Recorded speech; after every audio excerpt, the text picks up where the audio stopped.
ప్రభునందు ప్రియమైన అవన స్నేహితులారా, మరి ఒకసారి మా యూట్యూబ్ ఛానల్ ఓలీ గాడ్ ప్రేయర్ ఫెలోషిప్ వైజాగ్ తరపున దేవుని వాక్యాన్ని మీతో పంచుకోవడానికి దేవుడు నాకు అనుగ్రహించిన ఈ భాగ్యాన్ని బట్టి మొదటిగా దేవాది దేవునికి ఎంతగానో కృతజ్ఞతాస్తుతులు చెల్లించున్నాను. మరి ముఖ్యంగా ప్రియమైన అవన స్నేహితులారా, మరి ప్రతి బుధవారం మా యూట్యూబ్ ఛానల్ ఓలీ గాడ్ ప్రేయర్ ఫెలోషిప్ వైజాగ్ తరపున యవనస్తుడి కుడికి మేము అప్లోడ్ చేయడం జరుగుతున్నది. ఈ యవనస్తుడి కుడిక మరి వీక్షిస్తున్న మీ అందరికీ ఆశీర్వాదకరంగా ఉందని మేము తలంచున్నాము. మీకు ఆశీర్వాదకరంగా ఉంటే కనుక మీరు వీక్షించడమే కాకుండా మీ తోటి స్నేహితులకు కూడా మా యూట్యూబ్ ఛానల్ని పరిచయం చేయవలసిందిగా ప్రభువైన యేసుక్రీస్తు నామములో అందరినీ కోరుచున్నాను. తద్వారా దేవుడు మాకు ఇచ్చిన ప్రేరేపణలో నడిపింపబడుతున్న మా ఈ పరిచర్యలో మీరు కూడా పాలిభాగస్తులు కావాల్సిందిగా ప్రభువైన యేసుక్రీస్తు నామములో అందరినీ కోరుచున్నానండి. దేవునికి స్తోత్రం. హల్లెలూయా, హల్లెలూయా. మరి ముఖ్యంగా ప్రియమైన అవన స్నేహితులారా, మరి గత అనేక వారాలుగా దేవుని వాక్యంలో నుండి దేవుని మనిషి జీవితాలు ఏమవునో మీకు తెలుసా అనే అంశ సందేశాన్ని మనం ధ్యానం చేసుకుంటూ రావడం జరుగుతున్నది. ప్రియమైన అవన స్నేహితులారా, ఈ అంశ సందేశంలో భాగంగా ఎన్నెన్నో అద్భుతమైన ఆత్మీయ విషయాలు మనం ధ్యానం చేసుకుంటున్నాం. జీవిత సత్యాలను మనం తెలుసుకుంటున్నాం. వాస్తవిక సత్యాలను మనం తెలుసుకుంటున్నాం. హెచ్చరికపు మాటలు దేవుని వాక్యంలో నుండి మనం తెలుసుకుంటూ రావడం జరుగుతున్నది. ప్రియమైన అవన స్నేహితులారా, మరి ఈ అంశ సందేశంలో భాగంగా గత వారం నుండి ఒక నూతన విషయాన్ని మనం ధ్యానం చేసుకుంటున్నాం. మోషేకు సంబంధించిన ఒక విషయాన్ని నిర్గమకాండము 4వ అధ్యాయము 24వ వచనంలో మనం చూస్తున్నప్పుడు మోషేను దేవుడు చంపజూడగా అనే మాట అక్కడ మనకు కనబడుతూ ఉంటుంది. దీనికి సంబంధించిన విషయాల్ని మరి గత వారము మనం ప్రారంభించుకొని ఎన్నో అద్భుతమైన విషయాలను గత వారం మనం ధ్యానం చేసుకోవడం జరిగినది. మరి దానికి కొనసాగింపుగా మరికొన్ని విషయాల్ని ఈ వారం మనం ధ్యానం చేసుకుని ఈ అంశ సందేశంలో మనం ముందుకు వెళ్దాం. కాబట్టి ప్రియమైన అవన స్నేహితులారా, ఈ అంశ సందేశాలు మీరు వీక్షించడమే కాకుండా మీ తోటి స్నేహితులకు కూడా మా ఛానల్ని పరిచయం చేస్తూ ఈ అంశ సందేశాలని పరిచయం చేస్తూ తద్వారా వారు దేవునిలో స్థిరపడేలా, వారు దేవుడు కోరే ఆత్మీయత ఎటువంటి విధానంలో ఉంటుందో వారు తెలుసుకోగలిగేలా మీరు వారికి ప్రోత్సాహకరంగా ఉండాలని ప్రభు సేవకునిగా మీ అందరినీ నేను కోరుచు ఉన్నాను. దేవునికి స్తోత్రం. హల్లెలూయా, హల్లెలూయా. మరి ముఖ్యంగా ప్రియమైన అవన స్నేహితులారా, విశ్వాసంతో నడిపింపబడుతున్న మా పరిచర్య కొరకు, మా యూట్యూబ్ పరిచర్య కొరకు మీ అనుదిన ప్రార్థనలో జ్ఞాపకం చేసుకునవలసిందిగా ప్రభువైన యేసుక్రీస్తు నామములో అందరినీ కోరుచున్నాను. ప్రియమైన అవన స్నేహితులారా, మరి దిన ఈ యవనస్తుడి కూడికను ప్రారంభ ప్రాంతం మనం ప్రారంభించుకుందాం. అందరూ కళ్ళు మూసుకొని తల ఉంచుకొని ప్రార్థనలో నాతో పాటు ఏకీవించవలసింది ప్రభువైన యేసుక్రీస్తు నామములో అందరినీ కోరుచున్నానండి. ప్రార్థన చేసుకుందాం. మహిమ స్వరూపమైన మా ప్రభు జీవాధిపతి అనేసియా, నీ ఘనమైన నామానికి మహిమ ఘనత ప్రభావం చెల్లించున్నాం దేవా. ఈ దినమున ఈ సమయంలో జరుగుతున్న ఈ యవనస్తుడి కొడుకుని మీరు దీవించండి, ఆశీర్వదించండి. పాట ద్వారా మీరే మహిమపరచబడండి. వాక్యం ద్వారా వింటున్న ప్రతి ఒక్కరితో మీరు మాట్లాడండి. వారిని దీవించండి, ఆశీర్వదించండి. వాక్యాన్ని సరైన విధానంలో వారు అర్థం చేసుకొని వారి జీవితంలో నీవు ఎటువంటి ఆత్మీయతనైతే కోరుతున్నావో ఆ ఆత్మీయతలోనికి వారందరూ రాగలిగేలా మీరు కార్యం జరిగించండి. ఈ యవనస్తుడి కొడుకుని వీక్షిస్తున్నా ప్రతి యవన సహోదరిని మీరు దీవించండి, యవన సహోదరిని మీరు దీవించండి, వాళ్ళని ఆశీర్వదించండి. వాళ్ళని ప్రోత్సహిస్తున్న వాళ్ళ తల్లిదండ్రులందరినీ మీరు దీవించండి, ఆశీర్వదించండి. ముగింపు ప్రార్థనలో తోడైన ముందుకు నడిపించండి. ఈ యవనస్తుడి కూడిక ప్రారంభం నుండి ముగింపు వరకు మీరు తోడైనవని మీకే వేలాది వందనములు కృతజ్ఞతాస్తుతులు చెల్లిస్తూ యేసు పరిశుద్ధ నామములో అడిగి వేడుకొనుచున్నాం తండ్రి, ఆమేన్. దేవునికి స్తోత్రం. హల్లెలూయా, హల్లెలూయా. ప్రార్థనలో నాతో పాటు ఏకీవించిన మీ అందరిని బట్టి ప్రభువుకి ఎంతగానో కృతజ్ఞతాస్తుతులు చెల్లించున్నానండి. మరి ఈ సమయంలో మా సహోదరుడు వెస్లేలు ఒక ఆత్మీయ గీతాన్ని పాడుతారు. తన ఆత్మీయ గీతాన్ని పాడుతున్న సమయంలో తనతో పాటు ఏకీవించి దేవుని నామాన్ని మహిమపరచవలసిందిగా ప్రభువైన యేసుక్రీస్తు నామములో అందరినీ కోరుచున్నాను. దేవునికి స్తోత్రం. హల్లెలూయా, హల్లెలూయా.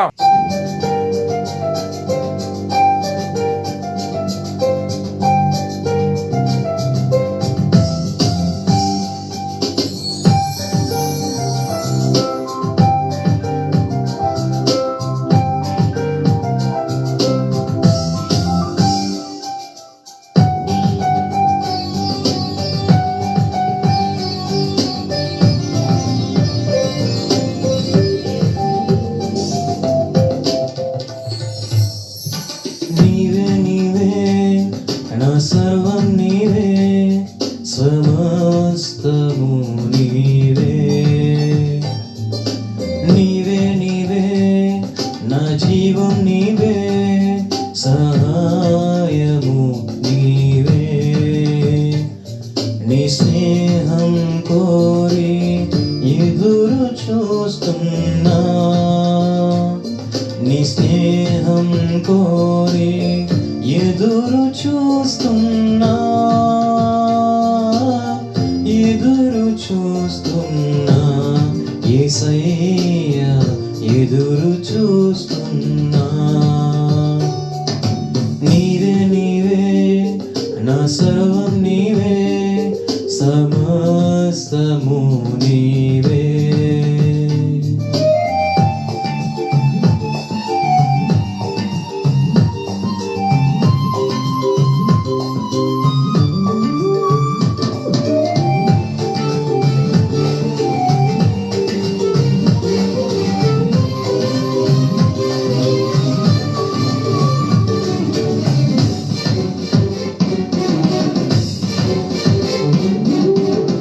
అనుక్షణం నేను చూడనిదే, క్షణమైన వెడలనులే. హృదయంలో నీ కోసమే నిన్ను గూర్చిన ధ్యానమే. అనుక్షణం నేను చూడనిదే, క్షణమైన వెడలనులే. హృదయంలో నీ కోసమే నిన్ను గూర్చిన ధ్యానమే. అనువనువున ఎటు చూచిన నీ రూపం అది నిండెనే, నీ రూపం అది కోరెనే.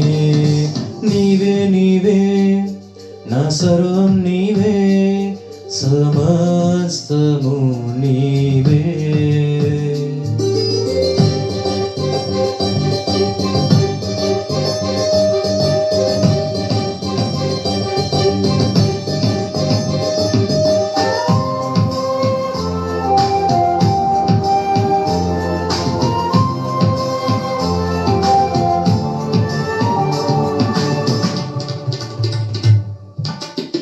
ఒంటరినైనా నీ స్పర్శ లేనిదే బ్రతుకే లేదని, అనుదినం నీ ఆత్మలో నిన్ను చూసే ఆనందమే. ఒంటరినైనా నీ స్పర్శ లేనిదే బ్రతుకే లేదని, అనుదినం నీ ఆత్మలో నిన్ను చూసే ఆనందమే. అనువనువున ఎటు చూచిన నీ రూపం అది నిండెనే, నీ స్నేహం అది కోరెనే. నీవే నీవే నా సర్వం నీవే, సమస్తము నీవే. నీవే నీవే నా జీవం నీవే, సహాయము నీవే.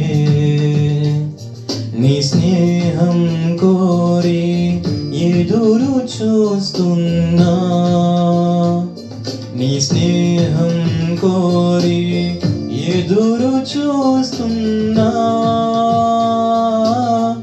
ఎదురు చూస్తున్నా యేసయ్యా, ఎదురు చూస్తున్నా. నీవే నీవే నా సర్వం నీవే, సమస్తము నీవే. చక్కని ఆత్మీయ గీతం ద్వారా ప్రభు నామాన్ని గణపరిచిన మా సహోదరుడు బెస్లేని బట్టి ప్రభువుకి ఎంతగానో కృతజ్ఞతాస్తుతులు చెల్లించినానండి.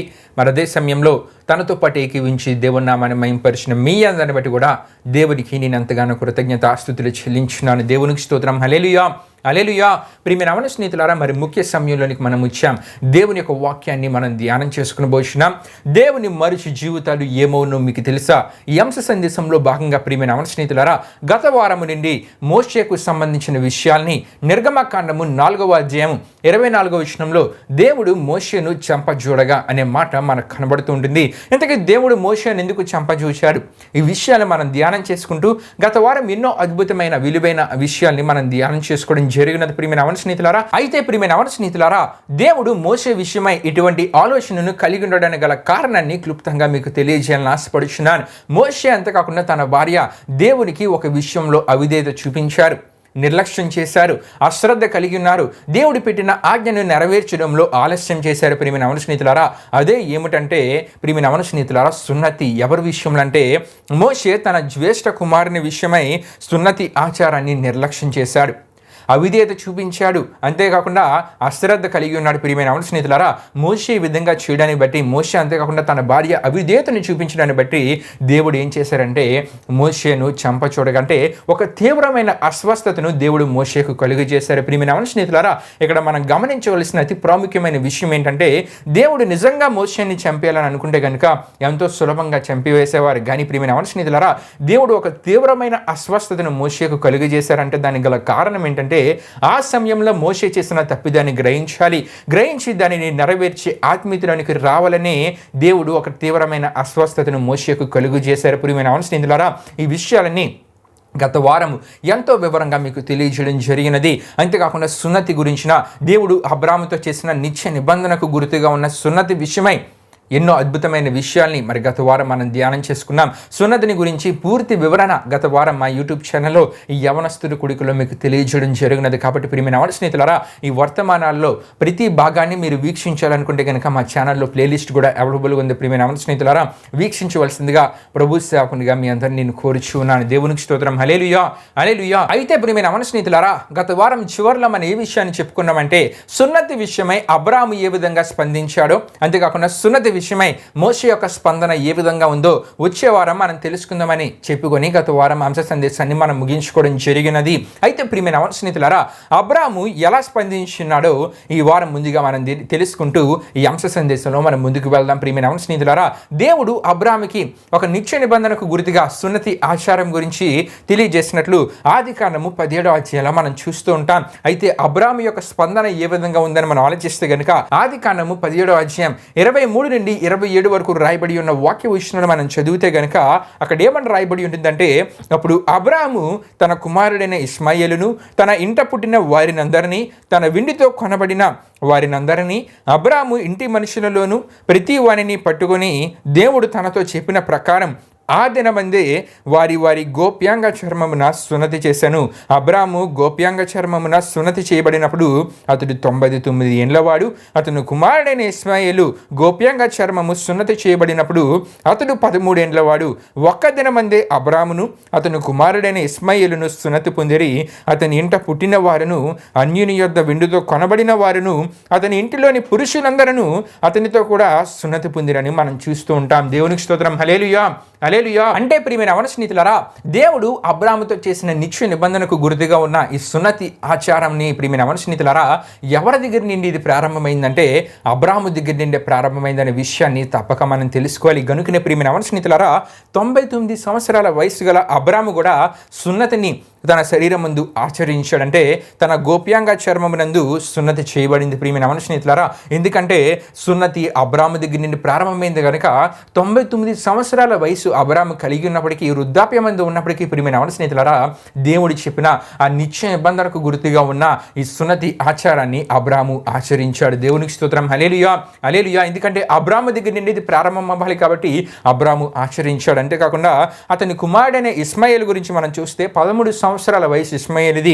అయితే 13 సంవత్సరాల వయసు గల ఇష్మాయేలు కూడా గోప్యాంగ చర్మమునందు సున్నతి చేయబడినట్లు దేవుని వాక్యంలో మనం చూస్తుంటాం. అంటే ఆ దినమందే ఇష్మాయేలు కూడా ఏమయ్యాడండి, సున్నతి చేయబడింది. ఇష్మాయేలుకు కూడా ప్రియమైన అవును స్నేహితులారా అదేవిధంగా తన ఇంట పుట్టిన వారందరూ, అంతేకాకుండా తన వెండితో కొనబడిన వారందరూ కూడా ప్రియమైన అవును స్నేహితులారా సున్నతిని వారు ఆచరించారు. అంటే ఒక్క దినమందే వీరందరూ సున్నతి పొందుకున్నారు. ప్రియమైన అవును స్నేహితులారా దేవుని నిత్య నిబంధనకు గుర్తైన ఈ సున్నతిని ప్రియమైన అవును స్నేహితులారా అబ్రాహాము ఆచరించాడు, తన కుమారుడైన ఇష్మాయేలు ఆచరించాడు. అంతేకాకుండా తన ఇంటిలో ఉన్న వారందరూ, అంటే పురుషులందరూ, ఇది పురుషులకు మాత్రమే చెందింది కనుక ఆ ఇంటిలో ఉన్న పురుషులందరూ, తన వెండితో కొనబడిన దాసులందరూ, వీరందరూ కూడా ఒక్క దినమందే సున్నతిని ఆచరించారు. ప్రియమైన అవును స్నేహితులారా ఇది అబ్రాహాము కాలం నుండి దేవుడు తీసుకొచ్చిన ఒక నిత్య నిబంధనకు గుర్తైన సున్నతి ఆచారము ప్రియమైన స్నేహితులారా. అయితే దేవుడు ఆ సున్నతి గురించి అబ్రాముకు తెలియజేస్తున్నప్పుడు కొన్ని ప్రాముఖ్యమైన విషయాన్ని తెలియజేశారు. ఇవన్నీ మనం గత వారం తెలుసుకున్నాం.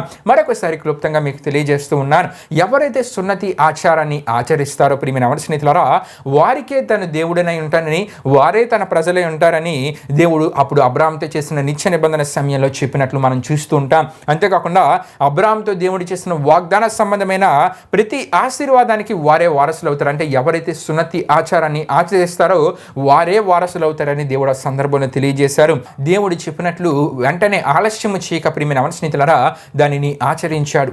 తను ఆచరించాడు, తన కుమారుడు ఆచరించేలా చేశాడు. అంతేకాకుండా తన కుటుంబంలో ఎంత పుట్టిన వారందరూ ఆచరించారు. తన విందుతో కనబడిన దాసులందరూ సున్నతిని వారు కూడా పొందుకున్నారు. ప్రియమైన స్నేహితులారా, అంటే దేవుడు చెప్పిన ప్రకారం ఆలస్యము చేయక అబ్రాము దీని విషయంలో వెంటనే స్పందించి వెంటనే దానిని ఆచరించినట్లు దేవుని వాక్యంలో మనం చూస్తుంటాం.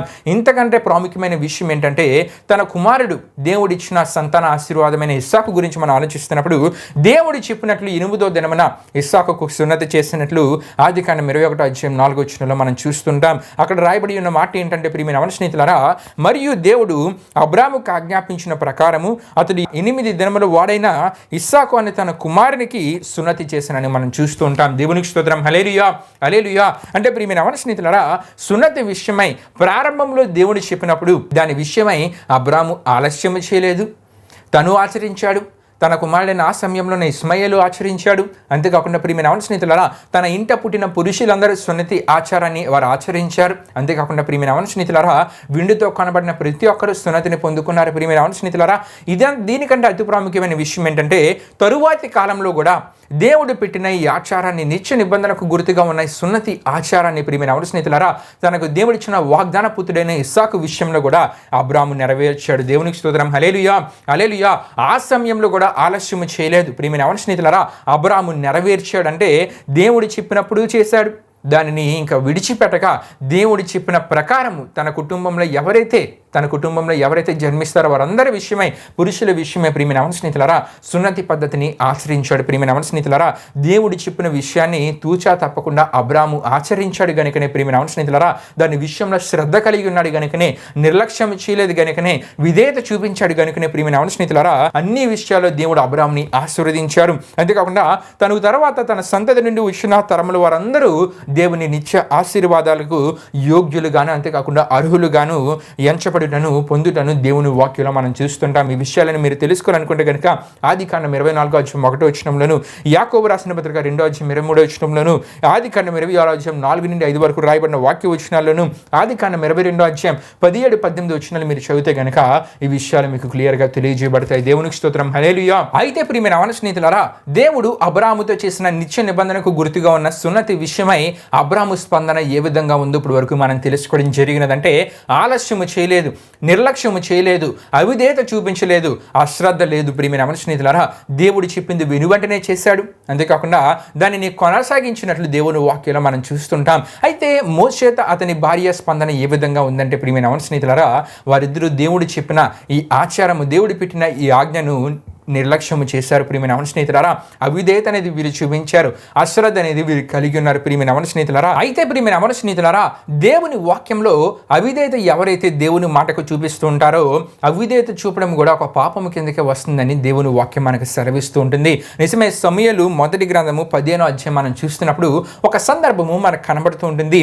సౌలుకి దేవుడు సమూయేలు ద్వారా ఏ విషయాన్ని తెలియజేస్తారంటే అమాలేకీలందరినీ నీవు నిర్మూలన చేయాలి, దేనిని నీవు విడిచిపెట్టకూడదని చెప్పి దేవుడు సమూయేలు ద్వారా సౌలుకు చెప్పినప్పుడు సౌలు యుద్ధానికి వెళ్ళి అందరినీ ఓడించినప్పటికీ అందరినీ నిర్మూలన చేస్తాడు, కానీ శ్రేష్టమైన పశువులను వాటిని నిర్మూలన చేయక వాటిని తను మరలా తీసుకుని వచ్చి దేవునికి బలిగా అర్పిద్దాం అనుకుంటాడంటే దేవుని మాటకి సౌలు ఏం చేశాడండి? అవిధేయత చూపించాడు. దాన్ని దేవుడు పాపం కిందకి ఎంచినట్లు దేవుని వాక్యాలు మనం చూస్తుంటాం. ఈ విషయాలు మీరు తెలుసుకోవాలనుకుంటే సమూయేలు మొదటి గ్రంథం 15:22, 24, 26, 30 చదివితే కనుక మీకు అర్థమవుతుంటుంది. ప్రియమైన స్నేహితులారా, అంటే అవిధేయత దేవుని మాటకి నీవు చూపించావంటే అది కూడా పాపం కిందకే వస్తుంది. అయితే ఎవరైతే అవిధేయులుగా ఉంటారో ప్రియమైన స్నేహితులారా వారి మీదకి ప్రియమైన స్నేహితులారా దేవుని ఉగ్రత వస్తుందని దేవుని వాక్యంలో ఎఫెసీయులకు రాసిన పత్రిక 5:7 మనం చూస్తుంటాం.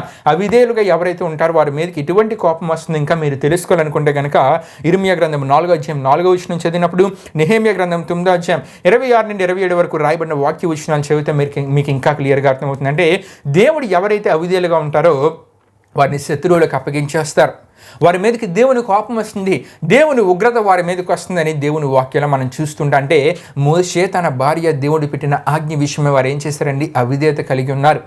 మనము అవిధేయంగా ఉంటే కనుక ప్రియమైన అవన స్నేహితులారా, దేవుని ఉగ్రత మన మీదకి వస్తుంది. నిజమే, దేవుడు కొన్ని విషయాలు మనకు చెప్తూ ఉంటారు, కొన్ని విషయాలు దేవుడు మనతో మాట్లాడుతూ ఉంటారు. దేవుని సేవకుడి ద్వారా కొన్ని విషయాలు దేవుడు మనతో మాట్లాడుతున్నప్పుడు ఆ కార్యాలు నెరవేర్చే విషయంలో మనం అవిధేయంగా ఉంటే కనుక దేవుని ఉగ్రత తప్పక మన మీదకి వస్తుందనే విషయాన్ని తప్పక మనం మర్చిపోకూడదు. ప్రియమైన అవన స్నేహితులారా, అవిధేయులుగా ఉన్న వారి మీదకి దేవుని ఉగ్రత వస్తుంది. వారిని దేవుడు ఏం చేస్తారంటండి? శత్రువులకు అప్పగించేస్తారంట.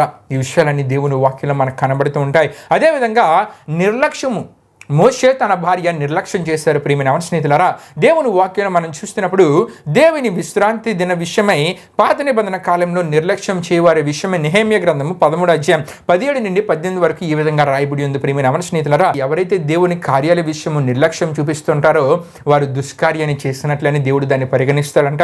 అంతేకాకుండా దేవుని కోపం వారి మీదకి వచ్చి రావడానికి కారణంగా నిర్లక్ష్యం మారుతుంది. ప్రియమైన అవన స్నేహితులారా, అంటే నీవు దేవుని కార్యాల విషయమై నిర్లక్ష్యం కలిగి ఉంటే గనక అది కూడా ఒక దుష్కార్యం కిందకే వస్తుంది. దేవుడు ఏం చేస్తాడండి? కీడును నీ మీదకి రప్పిస్తారంట.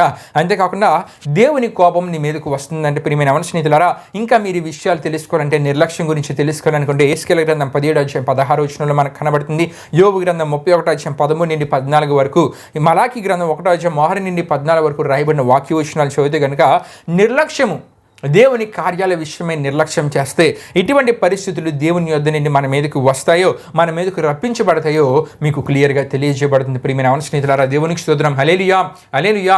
మనము అవిధేయత గురించి మనం తెలుసుకున్నాం, అంతేకాకుండా నిర్లక్ష్యం గురించి మనం తెలుసుకున్నాం. నిర్లక్ష్యం గురించి మరికొన్ని విషయాలు హెబ్రీయులకు రాసిన పత్రిక 2వ అధ్యాయం 3వ వచనం చదువుత ద్వారా మీకు ఇంకా క్లియర్గా తెలియజేయబడుతుంది. ప్రియమైన అవన స్నేహితులారా, మోషే తన భార్య అవిధేయత కలిగి ఉన్నారు, మోషే తన భార్య నిర్లక్ష్యాన్ని చూపారు. అంతేకాకుండా వారు అశ్రద్ధ. ప్రియమైన అవన స్నేహితులారా, ఇది కూడా ఎంతో భయంకరమైనది. ప్రియమైన అవన స్నేహితులారా, దేవుని వాక్యంలో మనం చూస్తున్నప్పుడు ఇర్మియా గ్రంథం 48వ అధ్యాయం 10వ వచనంలో ఏమని కనబడుతుంటుందంటే, యెహోవా కార్యమును అశ్రద్ధగా చేయవాడు శాపగ్రస్తుడగును కాక అని మనకు కనబడుతుంది. ప్రియమైన అవన స్నేహితులారా, దేవుని కార్యాల విషయమై అశ్రద్ధ నీవు కలిగి ఉన్నావా, శాపగ్రస్తుడిగా మారిపోతావని దేవుని వాక్యం మనకు తెలియజేస్తుంది. అదేవిధంగా దేవుని మాటల్ని అశ్రద్ధ చేయు అనే మీదకి ఎటువంటి పరిస్థితులు వస్తాయో కూడా ద్వితీయోపదేశ కాండము 28వ అధ్యాయం 15 నుండి 68 వరకు రాయబడిన వాక్య వచనాలను చదివితే కనుక మీకు ఎంతో వివరంగా మీకు తెలియజేయబడితే ప్రియమైన అవన స్నేహితులారా, అంతేకాకుండా కీర్తనల గ్రంథము 50వ కీర్తన 22వ చరణాన్ని మనం చూస్తున్నప్పుడు దేవుడు నిర్ణయించిన లేకపోతే దేవుడు ఏర్పరిచిన విధి విధానాలను మరిచి ప్రవర్తిస్తే కనుక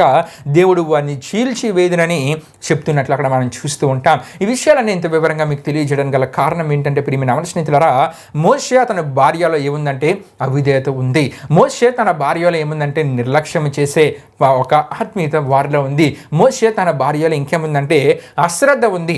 మోషే తన భార్యలో మర్చిపోయే ఆత్మీయత, దేవుడు చెప్పిన ఆజ్ఞను మర్చిపోయే ఆత్మీయత వారిలో ఉంది. ప్రియమైన అవన స్నేహితులారా, ఈ విధంగా వీరిద్దరు ఇటువంటి ఆత్మీయత కలిగి ఉండడాన్ని బట్టి ప్రియమైన అవన స్నేహితులారా, మొదట ఇంటి యజమానిగా ఉన్న మోషే దేవుని కోపాన్ని చెవి చూడవలసి వచ్చింది. ప్రియమైన అవన స్నేహితులారా, దేవుడు ఒక తీవ్రమైన అస్వస్థతను మోషేకు కలుగజేశారు.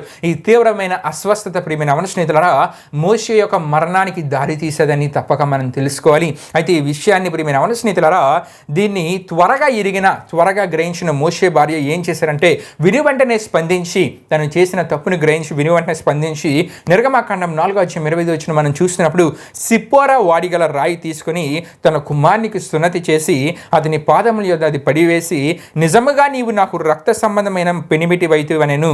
అంతటా ఆయన అతనిని విడిచెను. అప్పుడు ఆమె ఈ సున్నతిని బట్టి నీవు నాకు రక్త సంబంధమైన పెనిమిటి వైతివనెనని అక్కడ రాయబడి ఉన్నట్లు మనం చూస్తుంటాం. దేవునికి స్తోత్రం. హల్లెలూయా, హల్లెలూయా.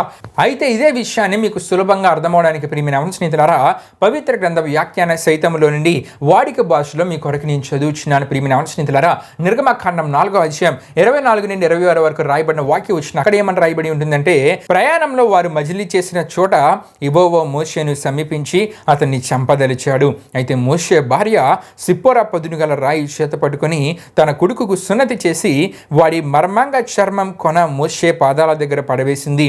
నిజంగా నిజంగా నీవు నా పాలిటి రక్త సంబంధమైన భర్తవు అంది.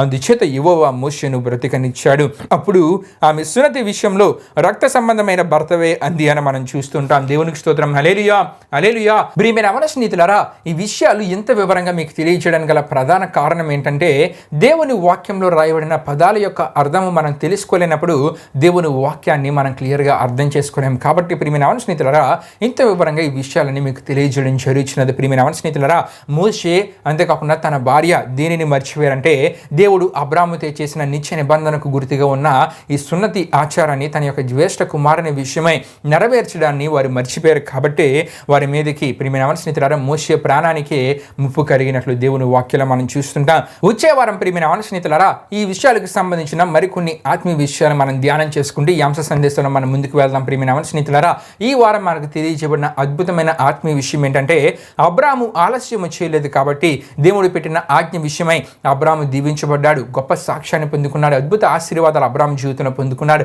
మోషే ఆలస్యం చేశాడు, నిర్లక్ష్యం చేశాడు కాబట్టి మోషే మీదకి దేవుని కోపం వచ్చింది, తన ప్రాణానికే ముప్పు కలిగిందని దేవుని వాక్యం మనం తెలుసుకోవడం జరిగినది. ప్రియమైన యవన స్నేహితులారా, వచ్చే వారం దీనికి కొనసాగింపుగా మరికొన్ని ఆత్మీయ విషయాలు మనం ధ్యానం చేసుకుని ఈ అంశ సందేశంలో మనం ముందుకు వెళ్దాం. ప్రియమైన యవన స్నేహితులారా, అయితే ఈ అంశ సందేశాలు మీరు వీక్షించడమే కాకుండా ప్రతి ఒక్కరికి మీరు షేర్ చేయండి. ఎందుకంటే ఈ వర్తమానాలు మీరు వీక్షించడమే కాదు, క్రైస్తవ తల్లిదండ్రులు కూడా తెలుసుకోవాల్సిన విషయాలు, క్రైస్తవ యవన బిడ్డలు కూడా తెలుసుకోవాల్సిన విషయాలు కాబట్టి ప్రతి ఒక్కరికి షేర్ చేయవలసిందిగా ప్రభు సేవకునిగా మీ అందరినీ నేను కోరుచున్నాను. ప్రియమైన యవన స్నేహితులారా, యవనస్తుడి కుడికును ముగింపు ప్రార్థన మనం ఉంచుకుందాం. ప్రతి ఒక్కరు కళ్ళు మూసుకొని తల ఉంచుకొని ప్రార్థనలో నాతో పాటు ఏకీవించవలసిందిగా ప్రభువైన యేసుక్రీస్తు నామమున అందరినీ కోరుచున్నాను. ప్రార్థన చేసుకుందాం. మహిమాస్వరూపైన మా ప్రభా, జీవాధిపతి అనేసా, నీ ఘనమైన నామానికి మహిమ ఘనత ప్రభావం చెల్లించున్నాం దేవా. ఇప్పటి వరకు జరిగిన యవనస్తుడి కొడుకులో మాతో పాటు తోడు నడిపించిన దేవా, మీకే వేలాది వందనములు కృతజ్ఞత ఆస్తుతులు చెల్లించిన వేసాం. మరి ఎన్నో అద్భుతమైన విషయాన్ని ధ్యానం చేసుకోవడానికి కృపను కాపుదను మాకు అనుగ్రహించిన దేవా. మరి నీవు చెప్పే ప్రతి మాట విషయమై మేము నిర్లక్ష్యం చేయకుండా, అవిధేయతను చూపకుండా, అశ్రద్ధను చూపకుండా వాటి విషయమై మేము నెరవేర్చి ఆత్మీయతను మేము కలిగి ఉన్నప్పుడు గొప్ప ఆశీర్వాదాలు అబ్రాహాము వల్ల మా జీవితంలో మేము పొందుకోగలమని ఈ విషయాల ద్వారా, ఈ వాక్య సందేశం ద్వారా మాతో మాట్లాడిన దేవా.